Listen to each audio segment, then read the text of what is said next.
Evening mga Bisaya. So, starting starting last video and yung mga succeeding videos, na-decide ko na mag-Taglish na lang kasi yung mga dati kong videos, Bisaya kasi yun yung purpose ko sana dati na Bisaya lang pero may mga post kasi na nag-comment ako tapos um, baka hindi maintindihan ng nakakarami kasi siyempre Bisaya kung hindi ka Bisaya speaking so hindi mo maintindihan yung mga explanation. So anyway, may nakita na naman akong post um, regarding ito sa kabilya, yung bakal. So ang sabi niya ang tanong is alin ba ang matibay, tie wire o welding tulad nito? So first, siguro dapat ang una mong ang yung pag-ano ng yung bakal, um, depende na lang 'yan sa, I think ang consideration na lang nito is constructibility or yung labor cost siguro, versus material cost. Kasi siyempre kung tie wire medyo matagal, tapos kung i-welding madali pero mas mahal yata ang welding kaysa tie wire. Pero ang first mo i-consider is you have to make sure that the, rebars, ang kabilya is weldable. Kasi 'pag hindi 'yan weldable na kabilya, yung standard lang na bakal yung ano, ginagamit mo tapos i-weld mo, magiging brittle 'yan. Madaling maputol. So critical 'yan lalo na 'pag mga high seismic na ano, ah, connections, high seismic regions. So first, paano ma-identify yung bakal kung weldable ba o hindi? So yung mga bakal may mga markings 'yan. So, ito may, sinearch ko kung yung mga marking ng ano, yung bar identification. So yung mga bakal meron yang mga ganito. Um, Siguro kung sa maliliit na bakal mahirap siguro 'to na makita kasi siyempre halimbawa 10 millimeters or 12 na bakal, mahirap siguro 'yan. Pero ang siguraduhin mo is ito, ah, you have to make sure that, the rebar is marked, yung may marka 'yan na W. Ang ano diyan sa, um, W 'yun yung low alloy or low carbon na reinforcing bar. So ito yung pinakaimportante. So 'pag may makita kang ganito na ano, 'pag may makita kang ganito na marking, itong mga, ito, 'pag nakita mo ng S, hindi 'yan puwede i-welding. Ang hanapin mo yung may W. Um, Make sure yun nga, make sure na weldable. So yung H yung ito yung H, ano yung H? B. So ito yung production mill, producing mill. So sino yung, um, may mga ano kasi yan, may mga factory, may mga ano yan, may mga designated yan na ano, liters yung mga ano, para malaman kung saan galing yung bakal.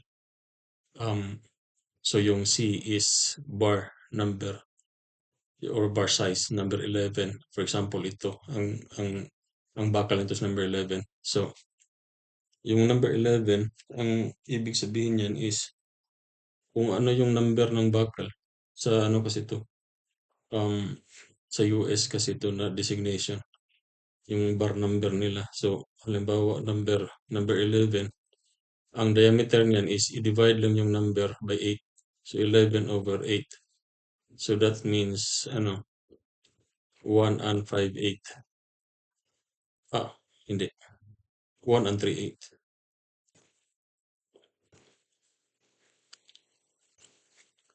So 1 and 3/8 yan na kabilya.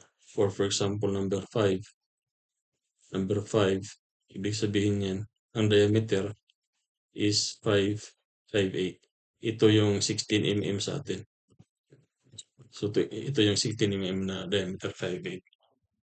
So this is the first thing before you start or decide whether to weld the rebars. You have to make sure na yung markings niyan W para pwede siya i-weld, yung low carbon steel or low alloy steel. So balik tayo sa post. So ang original na tanong niya is alin ba ang matibay, tie wire o welding? So ang first natin na tingnan, ano ba talaga ang purpose ng purpose or ano ang rason bakit tinatali natin 'yan for purpose of tie wire or welding. So ang main purpose niya, ang main purpose ng Bisaya naman. Ang main purpose ng um, bakit kailangan yan itali ay or i-weld yung intersection is yung ano lang talaga, to hold, no? Ang main purpose niya is hold a rebar in place, no? Yun lang. Wait. Or hindi lang yun, I mean, yun lang. Ito yung main purpose ng ano, to hold lang rebar in place na halimbawa kung mag-ano ka, magbuhos ka, either beam or slab or column. So siyempre 'pag halimbawa slab, 'pag may ano 'yan, 'pag may magbuhos ka na siyempre ang bigat ng ano, bigat ng semento. So maano 'yan, ma-displace. So instead na halimbawa ito yung original na layout mo, 'di ba? Halimbawa 'yan yung original layout tapos ito yung ground. So ito yung ground. So ito may ano 'yan, re ay re requirements 'yan sa clear cover na kung hindi mo itali, ang mangyayari halimbawa 'pag magbuhos ka 'di ba minsan tapakan mo yung ano, yung rebar. So ang mangyayari ano 'yan, bababa 'yan. So magkaproblema ka ngayon sa ano, sa clear cover tapos yung intended na ano mo sa design, halimbawa yung yung ano mo, um, yung 'di ba sa 'pag mag-design ka, hahanapin mo yung effective na depth, 'no? Yung effective depth. So halimbawa ito yung ano mo, ito yung, for example ito yung, ah, halimbawa slab, o ito yung thickness ng slab mo, 'di ba? Tapos nandito yung bakal mo. So yung ano, hanapin mo yun 'to. Kasi 'pag mag-design ka, ito yung critical, eh, yung D. So kailangan ma-maintain mo yung placement ng rebar. So 'pag magbuhos ka hindi yan ma-displace, hindi yan ano, kasi halimbawa, um, ah, yung ano mo, yung spacing halimbawa every 300 mm yung spacing mo, 300 mm. Tapos ito kasi hindi mo tinali, ito maano dito parang mabandol siya, ito bandol dito. So kung 300 'to, so ang mangyari yung buong ano mo instead na every 300, ang nangyari ano na, yung spacing mo 900 na. So magbago ngayon yung capacity kasi ang usually ang rebar is ano yan, eh, um, ang ratio yan yung area of steel ratio sa yung row, yung tinatawag na row, yung area of steel over area of concrete. So may ano yan, may specific yan na design kung yung spacing ng kabilyada para match sa analysis mo. So kung ano yan, ma ma-displace yan dahil hindi mo tinali. So, mahirap, maapektuhan ang design assumptions mo. Tapos, yun nga, hold the river in place, ito yung pinaka main purpose. So, secondary na diyan yung mga, yung distribution or positioning. So, ang positioning ano pa rin, nandito pa rin, parang ito kasi yung pinaka-generic. Structurally, um, as long as ma-prevent mo yung ano, um, ma-displace yung river, hindi naman talaga kailangan ano 'yan, itali. Kung ma-ano mo lang, ma-prevent mo lang. So, ang problema lang diyan halimbawa, slab ka. So, 'di ba ang slab is, um, both ways ang ano mo, both ways ang reinforcing, kabilyada mo. So, usually itali mo 'yan every intersection. So, pero hindi 'yan ano, hindi 'yan necessary na itali mo bawat intersection, puwede i-alternate mo. Halimbawa, iyan o halimbawa, um, yung tali mo sa ano, yung tali mo sa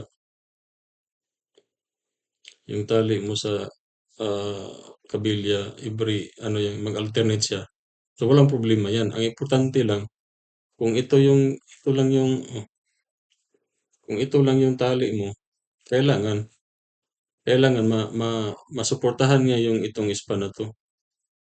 Halimbawa, during pouring of concrete, kung nagbuhos kayo halimbawa, hapakan mo 'to. So, kailangan yung kabilya 'pag ano, 'pag, um, hapakan mo dito, kailangan yung tie wire dito, kaya niyang i-support 'yan na hindi mag-bend, hindi ma-displace. The same with kanang yung ano, 'di ba yung rebar chair, maglagay ka ng usually ano, 'di ba PVC man 'yan tapos may tie wire. So, ito yung kalimitan na ginagamit natin. So, maglagay ka ng ano diyan, maglagay ka ng maglagay ka ng rebar chair. Yung rebar chair hindi naman 'yan kailangan every intersection. So, like the same with tie wire, ang importante lang na halimbawa yung spacing mo ng rebar kaya niyang i-support yung load, yung sa concrete na siyempre ma-occupy na 'to ng concrete at saka yung mga construction worker na aapak diyan. Tapos may mga ano ka pa halimbawa yung mga bagger mixer or ano. So, kailangan masuportahan 'yan. So, hindi kailangan na every grade mag-ano ka, ang importante lang kaya niya na suportahan yung ito magiging clear span na 'to, ito tapos yung papunta din dun, magiging clear span. So, ang importante lang is ano siya, masuportahan.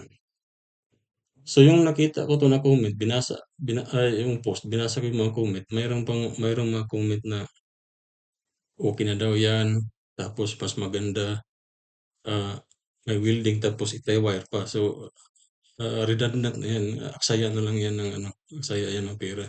So, it's either welding 'no, welding or tie-wire, acceptable 'yan.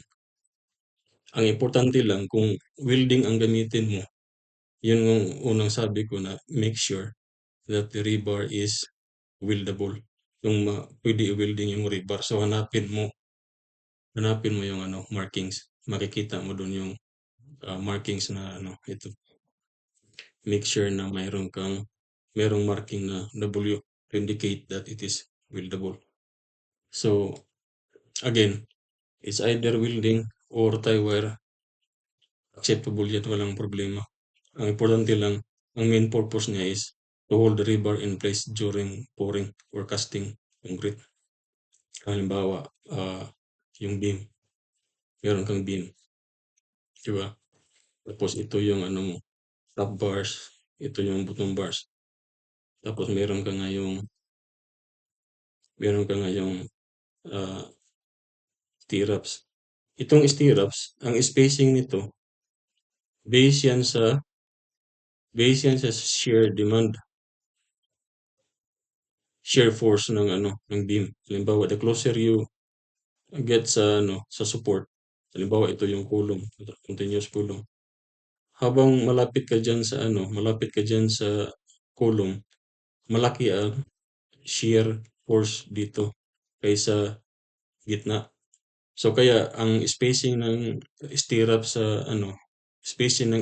sa malapit sa kulong mas closer compared to sa midspan na portion. Ito usually ang mag-govern dito sa midspan yun yung Smax na D/2. Usually mag-govern diyan ito, D/2 pero as you go closer sa kulong, um, depende yan sa laki ng shear force. So halimbawa ito, kung hindi mo yan itali yung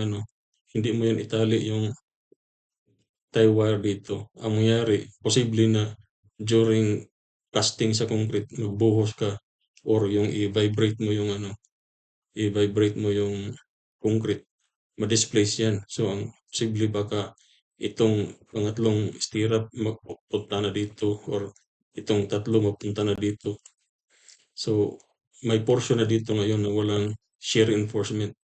So mas delikado yan kung ganyan yung mangyayari kasi critical yung shear dito sa malapit sa support.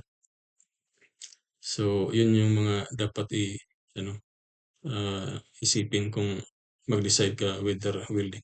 Siyempre welding, siguro madali 'to kasi siyempre naman, i i-clamp mo lang 'yang i-clamp mo lang 'yan dito tapos atake mo lang 'to bawat isa, spot welding, wala ng problema. Madali lang siya pero mas mahal ewan ko lang, mas mahal yata ang welding kaysa tower. Pero yun na, i-consider mo din yung tie wire kasi mas labor intensive ang tie wire installation kaysa welding. So, kasi kung welding, spot weld lang naman yan, wala namang problema. Yung ito, ang ginawa dito, parang, ang, parang ano yata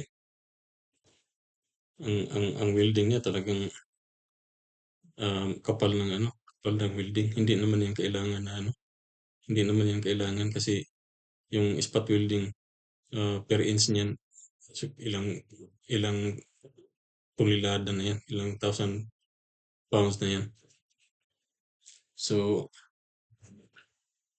I think, or I hope this clears everything regarding whether to use tie wire or welding sa mga intersection ng reinforcing bars. So again, as a recap, it's either welding or tie wire applicable yan.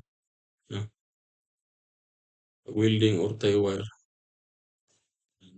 Welding or tie wire applicable yan as long as siguruhin mo lang na yung rebar is weldable at saka merong marking na W. So yun lang. I hope it's clear enough. Thank you.